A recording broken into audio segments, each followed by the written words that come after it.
सोचो अगर earth rotate ही ना करे तो एक साइड हमेशा दिन होता और दूसरी साइड हमेशा रात। लेकिन रियलिटी में डे और नाइट कंटिन्यूसली चेंज होते रहते हैं। आखिर ये कैसे होता है? चलो इसे सिंपल भाषा में समझते हैं। डे और नाइट होने का मेन रीज़न है कि अर्थ का अपनी एक्सिस पर रोटेशन। अर्थ कंटिन्यूसली घूमती रहती है जैसे एक स्पिनिंग टॉप। ये रोटेशन वेस्ट से ईस्ट डायरेक्शन में होता है। इसका मतलब है कि अर्थ का हर पार्ट एक साइकिल में कभी सन की तरफ होता है और कभी सन से दूर। जब अर्थ का कोई पार्ट सन की तरफ होता है तब उस एरिया में डे यानी दिन होता है और सन की रोशनी डायरेक्ट टू सरफेस पर पड़ती है। इसलिए लाइट मिलती है, विजिबिलिटी होती है और टेम्परेचर रिलेटिवली वार्म होता है। दूसरी तरफ अर्थ का जो हिस्सा सन से दूर होता है वहाँ नाइट यानी रात होती है। सन की रेज वहाँ डायरेक्टली नहीं पहुँच पाती, इसलिए डार्कनेस होती है। लेकिन इंटरेस्टिंग बात यह है कि स्पेस में कभी पूरे अर्थ पर एक साथ सनलाइट या डार्कनेस नहीं होती। सिर्फ हाफ पार्ट इल्यूमिनेटेड होता है और हाफ पार्ट शेडो में होता है। अर्थ को एक फुल रोटेशन कंप्लीट करने में अप्रॉक्स 24 आवर्स लगते हैं। इस रोटेशन के दौरान हर लोकेशन अर्थ पर एक बार सन की तरफ आती है और एक बार दूर होती है।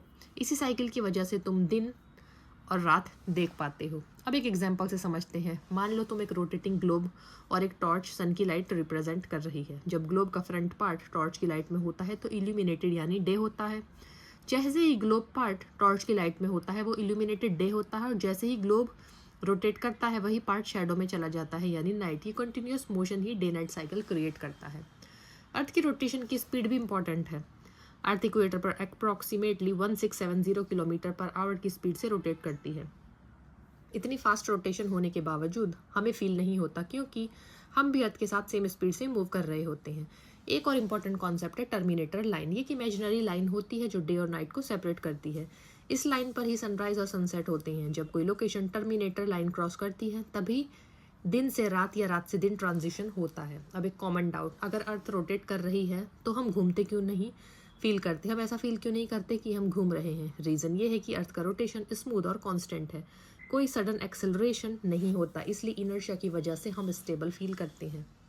डे और नाइट का ड्यूरेशन हर जगह सेम नहीं होता। ये अर्थ के टिल्ट 23.5 डिग्रीज की वजह से होता है। अर्थ थोड़ी सी टिल्टेड एक्सिस पर रोटेट करती है, इसलिए डिफरेंट सीजन्स में कुछ रीजन्स में डे लॉन्गर होता है और कुछ में नाइट लॉन्गर होती है। जैसे पोल्स पर एक्सट्रीम केसेस होते हैं, वहाँ मंथ्स तक कंटिन्यूस डे या कंटिन्यूस नाइट हो सकते हैं। सन का पोजीशन स्काई में ईस्ट से वेस्ट की तरफ मूव होता हुआ दिखता है, लेकिन रियलिटी में सन मूव नहीं करता। ये अर्थ के रोटेशन का इल्यूजन है। अर्थ वेस्ट से ईस्ट रोटेट करती है, इसलिए सन हमें ईस्ट से राइजिंग और वेस्ट में सेटिंग लगता है। अगर अर्थ रोटेशन स्टॉप हो जाए हाइपोथेटिकली तो एक साइड परमानेंट डे में रहेगी और दूसरी साइड परमानेंट नाइट में। इसका इन्वायरमेंट पर ह्यूज इम्पैक्ट पड़ेगा। टेम्परेचर एक्सट्रीम्स, क्लाइमेट इम्बैलेंस और लाइफ कंडीशंस ड्रास्टिकली चेंज हो जाएंगी। लेकिन फॉर्चुनेटली अर्थ स्टेबल रोटेशन मेंटेन करती है। समरी में डे और नाइट का सिंपल रीज़न है अर्थ का अपनी एक्सिस पर रोटेशन प्लस सन की लाइट का हाफ पार्ट पे फॉल होना। ये कंटिन्यूस नेचुरल प्रोसेस है जो हर 24 आवर्स में रिपीट होता है। तो फटाफट से ऐसे ही और भी स्पेस रिलेटेड टॉपिक्स के लिए साइंस चैनल को सब्सक्राइब कीजिए।